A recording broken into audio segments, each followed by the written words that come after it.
मैं समझ गया था कि कुछ गलत होने वाला है। हम चौकीदार को ऊपर से देखते हैं, वो अपना डंडा ठोक के जा रहा होता है और जैसे ही वो हमारे घर से थोड़ी दूर जाता है, ये सीटी चौकीदार ने नहीं बजाई थी, ये यश था।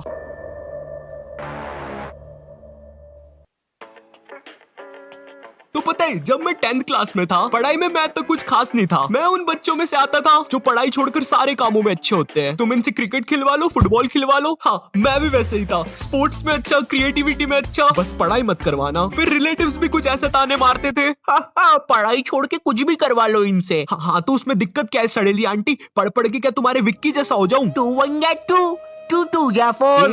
नहीं, सब ठीक हो जाएगा। तो 10th क्लास बोर्ड होती है और इस क्लास में तुम्हारे पास चॉइस नहीं होती, तुम्हें पढ़ना ही पड़ेगा घर वालों के प्रेशर के कारण। फिर यहाँ तुम्हारी क्रिएटिविटी या टैलेंट काम नहीं आते। भले तुम्हें जमीन पे सर रख के इतना तेज घूमना आता है कि तुम उड़ भी सकते हो।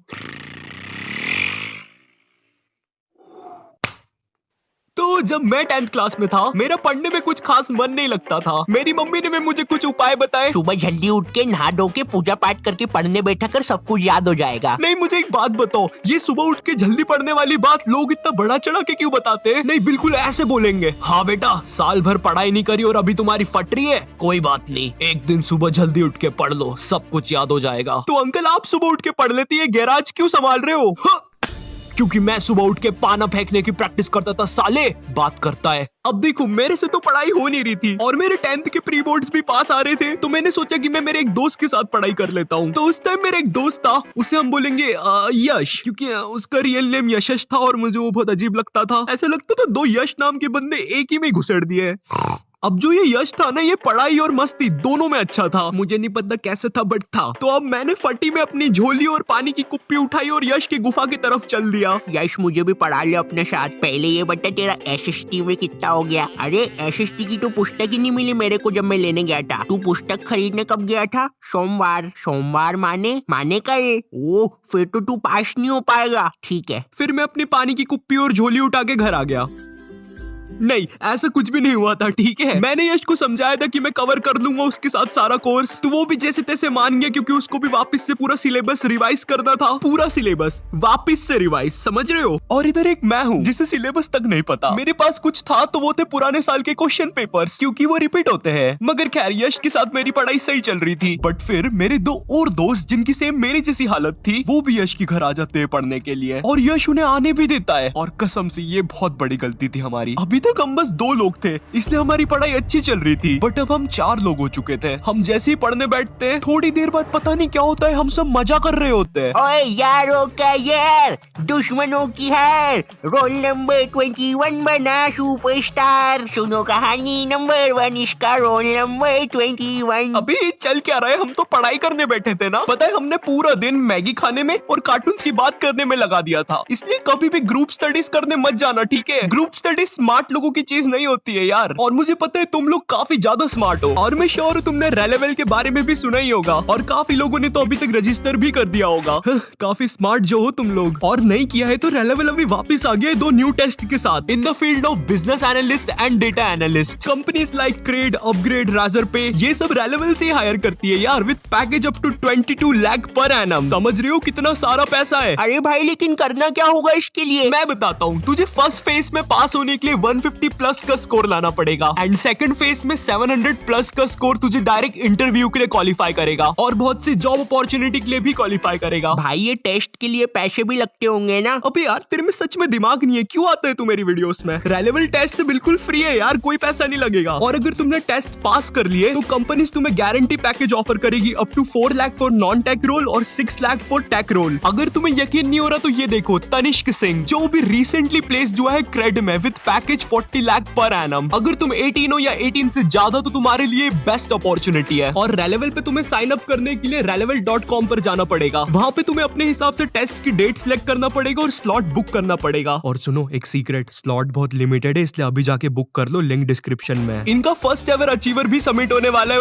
18 नवंबर एट 7 PM, जहाँ पर सुनील छेत्री सर भी होंगे, और बहुत से वो लोग भी जिनके रेलेवल के थ्रू जॉब लगी है। तो जाके इनके चैनल को भी सब्सक्राइब कर देना और अपने नोटिफिकेशंस भी ऑन कर लेना, तुम्हें सारी लिंक डिस्क्रिप्शन में मिल जाएगी। Now back to the video. पूरा दिन बर्बाद कर देने के बाद हम लोग फाइनली रात में बैठते हैं पढ़ने। और तुम्हें पता होगा अगर तुम दोस्त लोग के साथ होते हो रात में तो तुम में एक अलग सी एनर्जी होती है। बस वही एनर्जी यश में बहुत ज्यादा हो गई थी। हम रात में 10 बजे बैठे थे पढ़ने, उसके जस्ट 15 मिनट बाद यश बोलता है बस यार अब पढ़ाई बंद करते, मन नहीं हो रहा। अच्छा ठीक है फिर। क्या हुआ, तूने तो बोला बंद करते। अरे तू सो क्यों रहा है, आज अपन मजा करेंगे। भाई तू ऐसे क्यों हंस रहा है, मुझे डर लग रहा है। सुन उधर से नमकीन लेके आ, फियर फाइल्स लगा टीवी पे। भाई ये बंदा पढ़ाई छुड़वा के माहौल बनाने में लगा है। देखते ही देखते रात में 10 से 2 बज जाती है। बट फिर हमें एक आवाज आती है।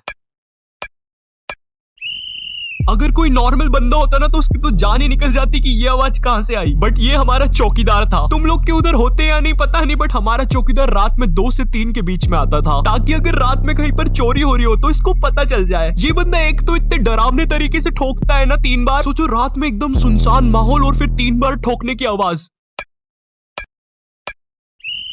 भाई ऐसा चौकीदार हो तो मैं तो कभी चोरी ना करूं। क्या भूत वूत बुलाता है क्या रात में 3 बार ठोक के। खैर अब हम लोग को आती है चौकीदार की आवाज रात में। 1 सेकंड के लिए तो हम सब शांत हो गए।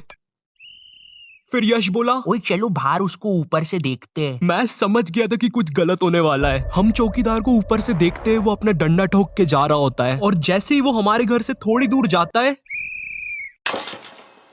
ये सीटी चौकीदार ने नहीं बजाई थी, ये यश था। हम लोग जल्दी से भाग के अंदर आते हैं और सब लोग शांत हो जाते हैं। हमारी जान निकल चुकी थी। रात में 3 बजे ये बंदा चौकीदार की मजे ले रहा है। चौकीदार के पैरों की आवाज वापस आ रही होती है, मगर थोड़ी देर बाद वो वापस चला जाता है। मगर फिर से जैसे ही चौकीदार सीटी बजाता है उसके बाद यश भी बजा देता है।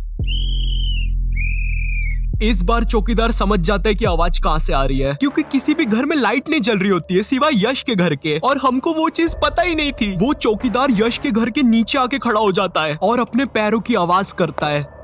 यश को लगता है वो फिर से चला गया। यश गेट खोल के जैसे ही बाहर निकलता है सीटी बजाने। हाँ चल देख लिया, अब नीचे आजा, तेरी सीटी बजाता हूँ, चल जल्दी नीचे आ। हम लोग कसम से इतना तेज भागते हैं घर के अंदर, लाइट बंद करके एकदम शांत। बट वो चौकीदार अब यश का गेट ठोकने लग जाता है जम से। हम लोग की बहुत गंदी फट चुकी थी और यश के घर वालों में से कोई उठ जाता ना, हमारा तो खेल ही खत्म हो जाना था। मगर थोड़ी देर बाद वो चौकीदार अपने आप चला जाता है, मुझे नहीं पता कैसे, बट हाँ भाई उस दिन रात भर नहीं सोए थे हम लोग। बट क्या अगर वीडियो पसंद आई हो तो एक लाइक मारना और चैनल पे नहीं हो तो सब्सक्राइब कर देना। 200K के बहुत करीब है, बहुत तो नहीं है बट है तो कर देना, ठीक है। एंड री-लेवल को भी चेक करना मत भूलना, लिंक डिस्क्रिप्शन में है। एंड मैं मिलता हूँ तुमसे नेक्स्ट वीडियो में, तब तक के लिए बाय।